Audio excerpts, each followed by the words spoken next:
Bueno, Laguna Gurgarriok, eguerdion guztioi. Gracias por acompañarme en esta reflexión que voy a intentar hacer con todas y todos vosotros. La verdad es que es bastante desagradable el ruido que se oye de fondo, pero ¿qué le vamos a hacer? Intentaremos que me escuchéis. Gracias por acompañarme sobre esta pequeña charla que quiero hablar sobre el empleo como motor y como elemento de inclusión social. Porque para conseguir un empleo decente es una herramienta clave construir una sociedad más equitativa, más justa y más cohesionada.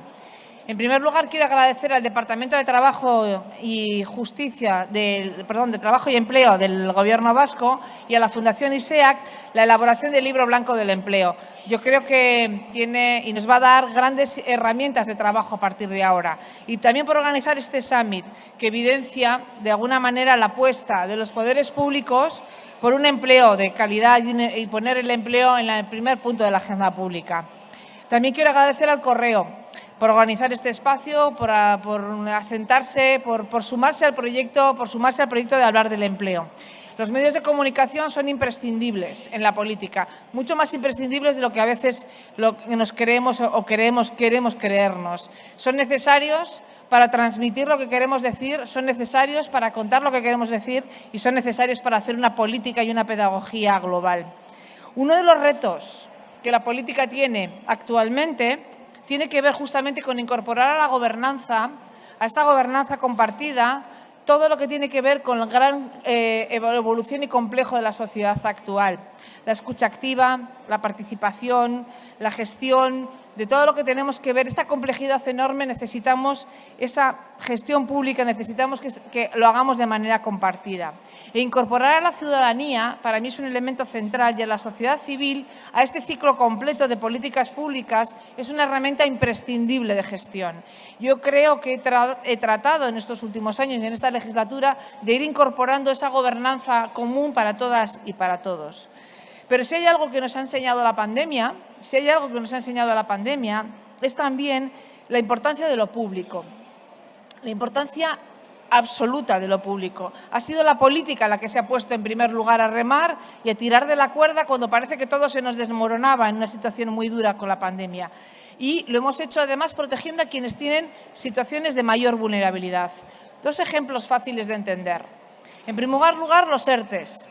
Fueron el instrumento en el que el peor momento de la crisis pandémica pudieron y permitieron y salvaguardaron miles y miles de empleos, pero al mismo tiempo permitieron que nuestra economía hibernara, de tal manera que se pusiera en posición de espera y por eso salimos con mucha fuerza nada más terminar la pandemia, porque había habido un sistema que había protegido el empleo de tal manera que cuando la economía empezó a revivir, los trabajos habían sido salvaguardados y la fuerza de trabajo se ponía en funcionamiento inmediatamente salir de los primeros momentos del confinamiento. Y eso se pudo hacer porque había unos ERTEs protegiendo la economía, protegiendo los empleos y protegiendo el bienestar de las empresas. Y esa segunda medida son las medidas adoptadas en la crisis de Ucrania. Todas las medidas, desde la acogida y refugio, por cierto, carta de naturaleza de ciudadanía plena que tuvieron los ucranianos y ucranianas y les ha permitido incorporarse al mercado laboral de manera muy rápida y muy eficiente en Euskadi. Y todas las medidas que tienen que ver con medidas económicas, por ejemplo, para proteger y para bajar la espiral inflacionista en la que nos hemos visto envueltos. Quiero recordar que en julio del 22 el 10,8% estaba la inflación y actualmente está en el 5,9%. Y somos de los países en Europa con la inflación más baja precisamente porque la estamos protegiendo. Hemos intervenido en los mercados como la energía y el alquiler de la vivienda y se han dado ayudas directas para la rebaja del IVA de la alimentación y otros tipos de ayudas directas a las empresas. Se ha bonificado el 50% de las personas usuarias en el transporte y se ha facilitado la movilidad sostenible. Eso es política. Yo siempre digo que la política está llena de ideología. Me da mucho miedo cuando oigo decir a gente que lo que quiere son tecnócratas dirigiendo la política. No, la política tiene ideología y tiene marca. Y quien piense que son tecnócratas quienes van a resolverlo se están equivocando. Otra cosa es que pidamos a la política que tenga valores y que ponga los valores encima de la mesa de protección a las personas en primer lugar. Pero es política siempre.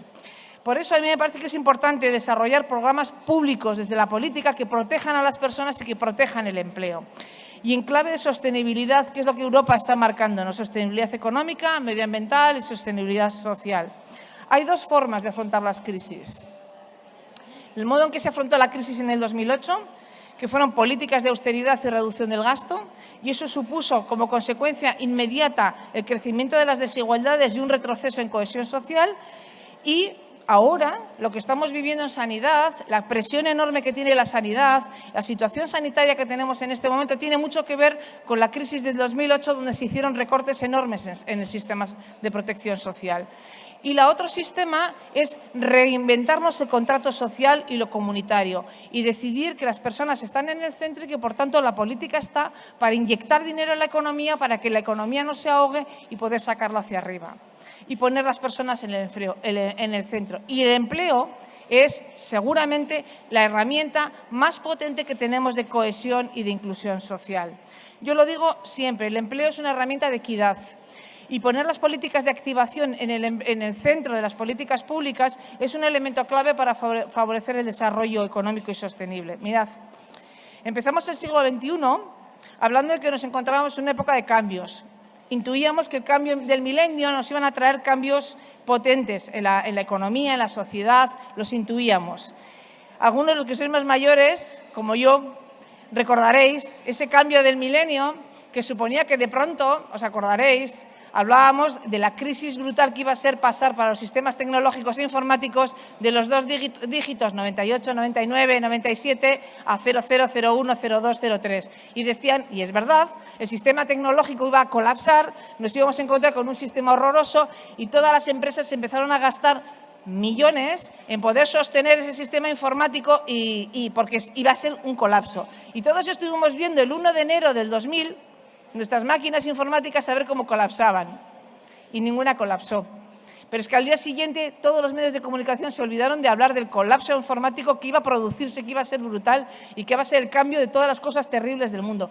No pasó nada. No colapsó el sistema.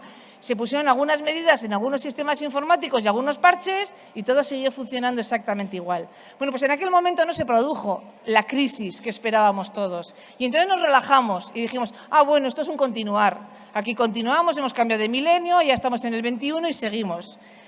Pues no fue así. En el año 20 entró una pandemia que de pronto nos dibujó y nos escenificó que todos esos cambios tecnológicos que estábamos incorporando de pronto entraban de lleno y en bloque. Yo recuerdo en el año 2000 congresos donde a nadie se le ocurría que a través de las pantallas íbamos a ver gente a miles de kilómetros de distancia. Hoy se inaugura un congreso con 3 ministras que están a unos cuantos kilómetros de distancia y pueden estar presentes a través de las pantallas porque el sistema tecnológico nos lo permite.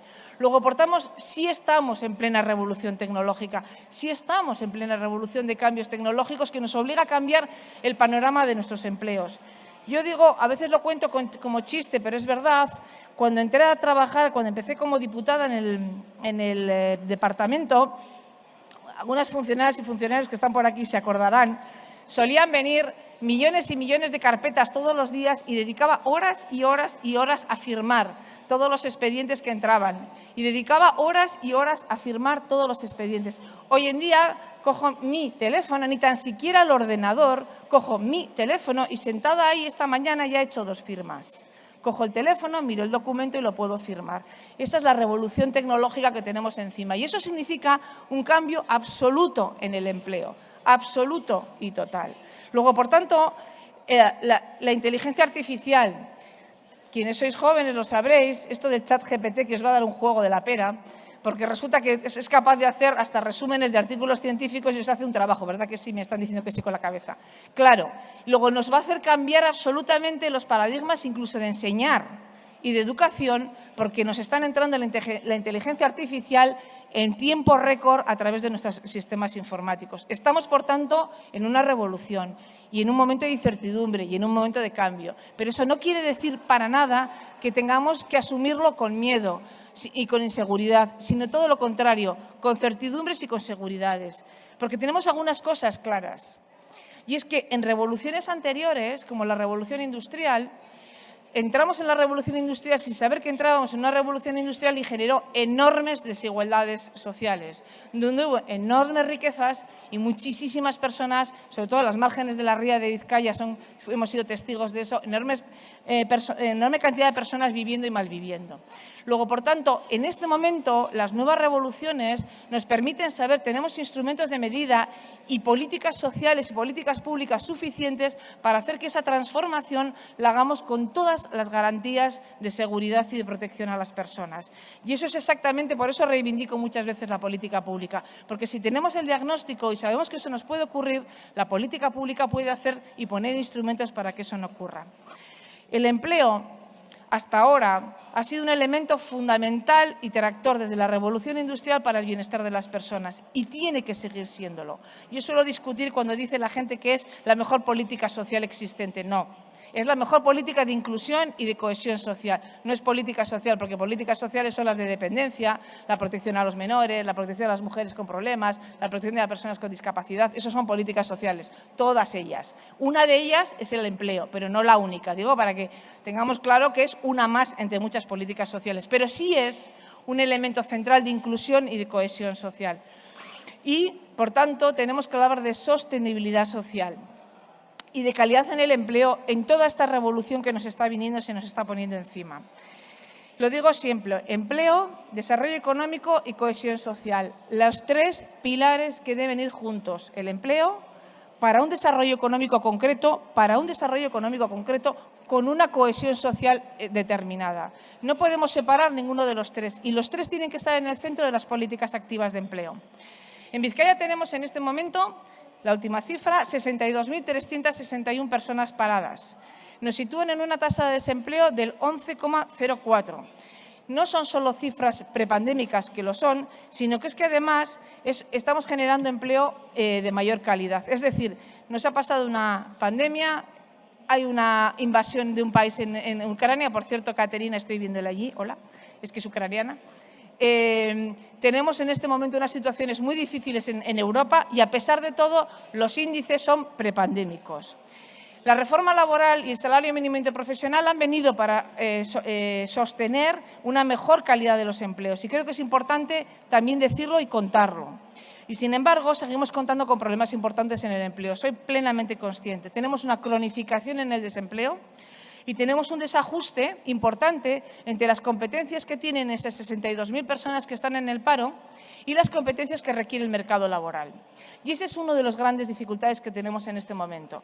¿Cómo hacemos para que las personas que están en este momento en situación de desempleo y quieren trabajar adquieran las competencias que el mercado laboral está requiriendo? Ese gran desajuste es uno de los grandes desajustes que tenemos y que tenemos que luchar contra ello. Esta mañana el comisario europeo, Nicolas Schmit, lo mencionaba. Estamos en el Año Europeo de las Capacidades. Luego, por tanto, aprovechemos esa circunstancia para pensar cuáles son las capacidades que requerimos de aquí a los próximos años para saber cómo trabajar con las personas desempleadas en formaciones, en orientaciones, para que esas capacidades estén en esas personas. Ese es el truco. Muy fácil de decir, muy difícil de hacer. Y sobre todo porque tampoco sabemos cómo evoluciona el mercado laboral y hacia qué tipo de empleos nuevos se están creando. Cuando yo les pregunto a las empresas, vale, decidme ¿qué trabajos necesitáis? Que, salvo en algunas ocasiones y a corta mirada, no son capaces de determinar exactamente cuáles son las capacidades que necesitan y qué formaciones necesitan esas personas que están desempleadas. Hay muchas dificultades precisamente por los momentos de incertidumbre que tenemos.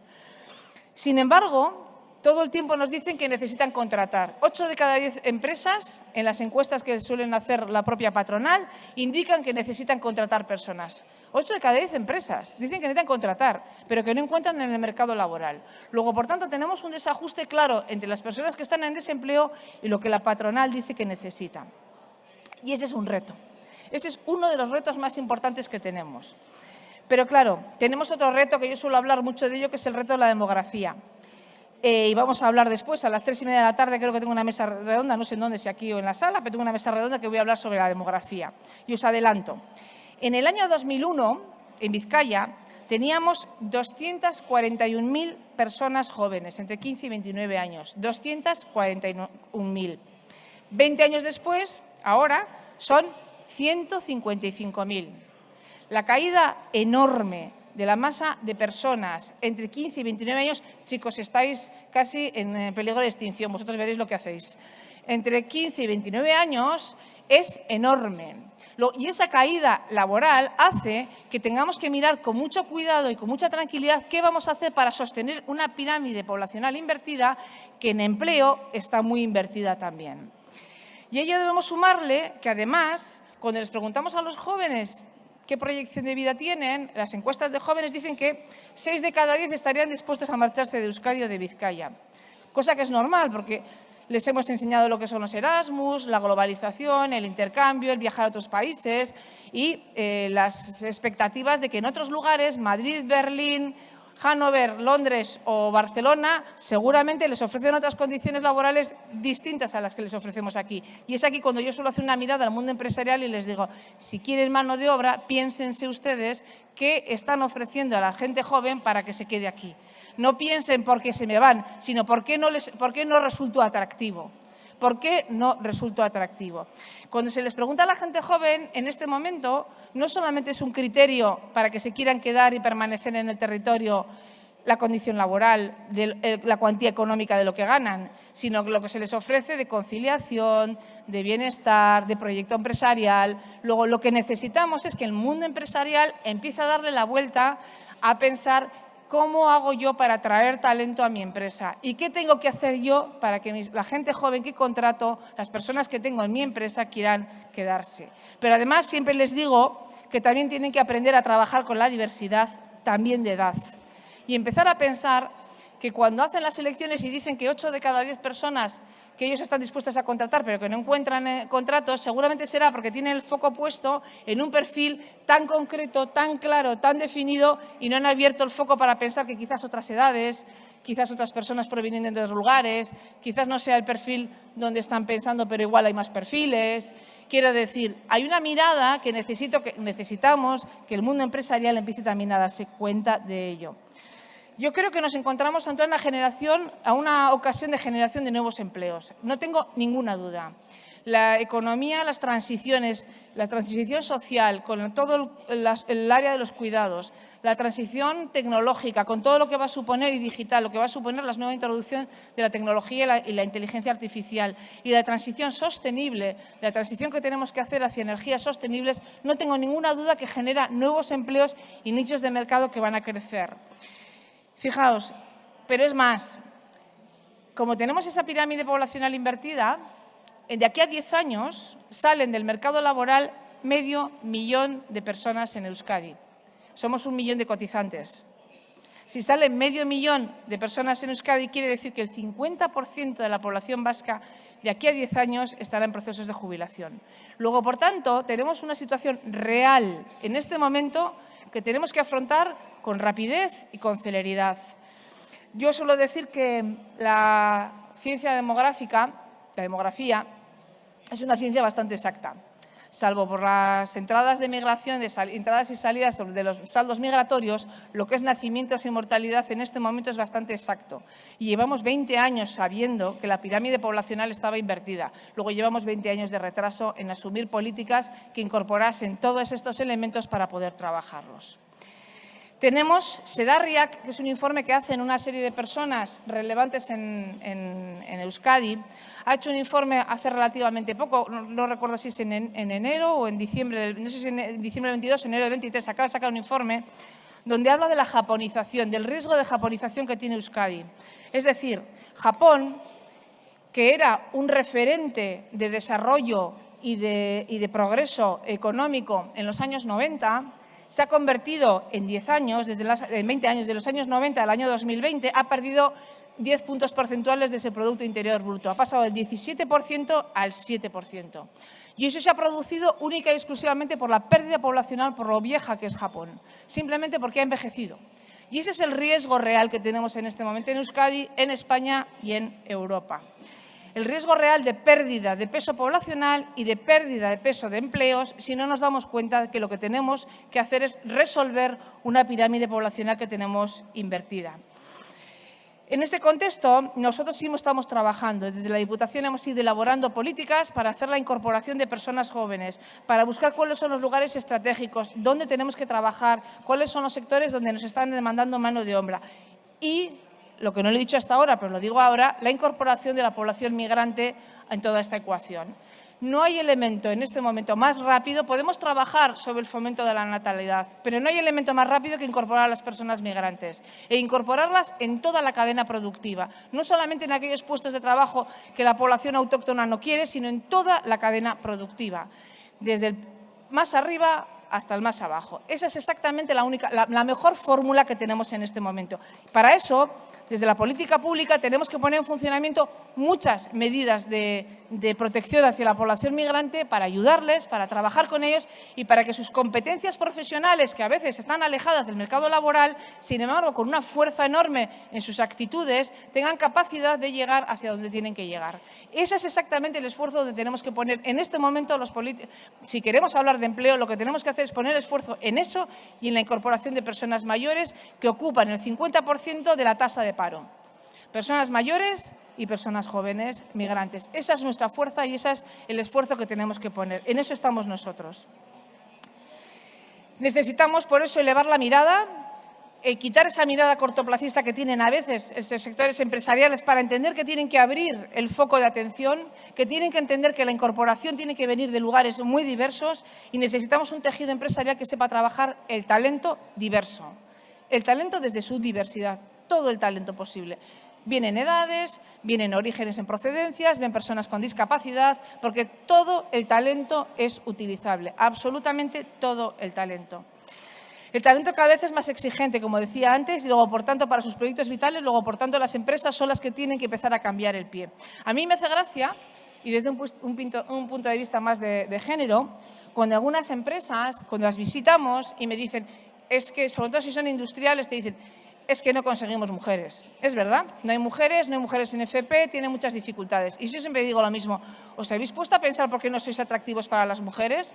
No digas, no, es que las mujeres no vienen. No, ponte a pensar por qué tú no eres atractivo para el sector de las mujeres. Dale la vuelta al pensamiento. Piensa por qué tú no eres atractivo para el sector de las mujeres. Y seguramente, si le damos la vuelta al pensamiento, vamos a encontrar fórmulas para que las mujeres se acerquen a ser soldadoras, se dediquen a los trabajos industriales de todo tipo, matriceras, lo que requiere en ese momento la industria.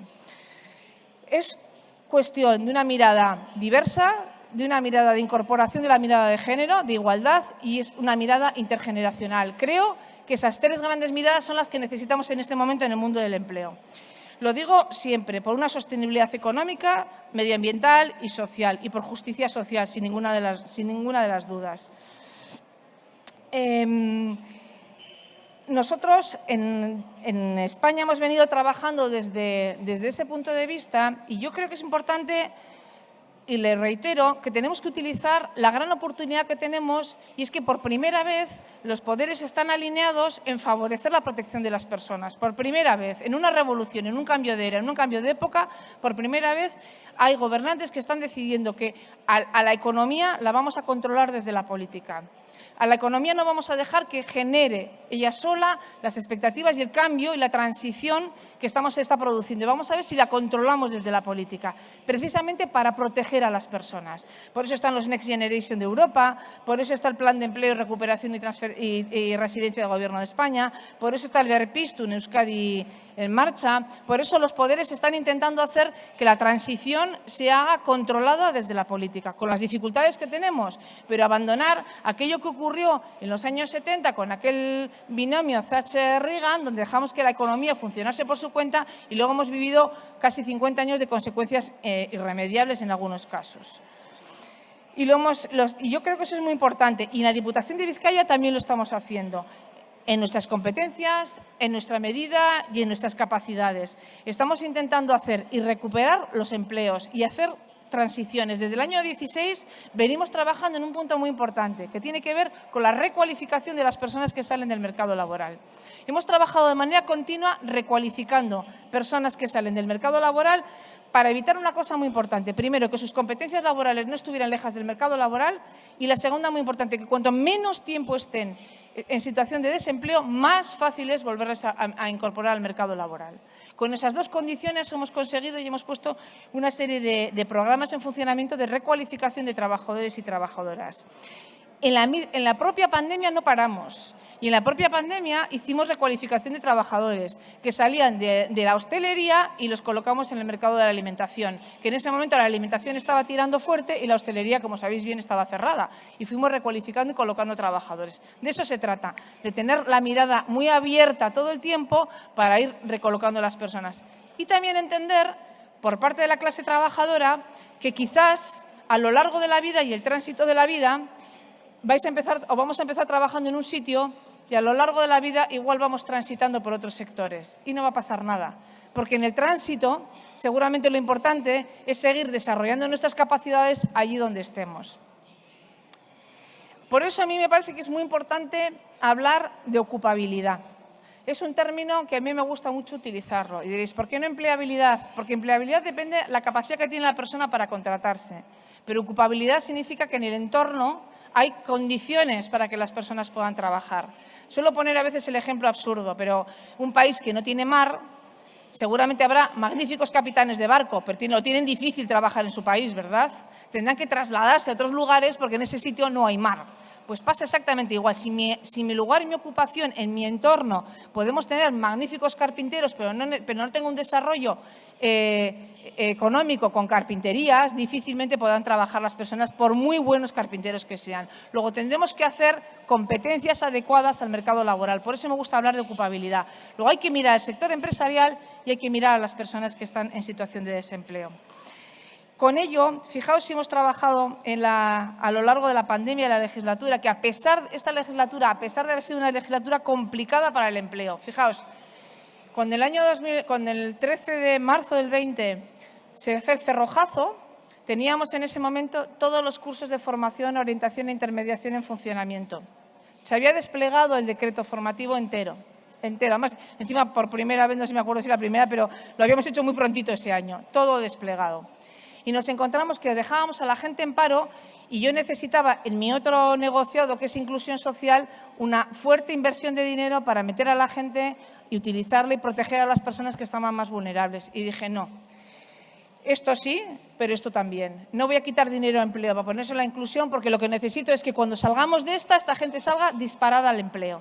Y así fue. Sostuvimos el sistema de empleabilidad, sostuvimos los cursos. DEMA trabajó online, se hizo todo el trabajo online para poder sostener la empleabilidad. Y fue un esfuerzo enorme que, por cierto, aquí algunos estaréis y quiero agradeceros por vuestro esfuerzo y por lo que hicisteis. Pues a pesar de todo, cuando la política tira y cuando seguimos apostando por el empleo, hemos creado a través de los decretos de empleabilidad y de autoempleo 4.000 nuevos autoempleos o empresas. En plena pandemia, en el momento más duro, se crearon 4.000, hemos ido creando esta legislatura 4.000 nuevas empresas de autoempleo. Gente que se saca su licencia fiscal, que se ponen los negocios en funcionamiento, 4.200 personas trabajando. Luego, por tanto, cuando empujamos, cuando se quita miedo, cuando somos valientes, las cosas funcionan.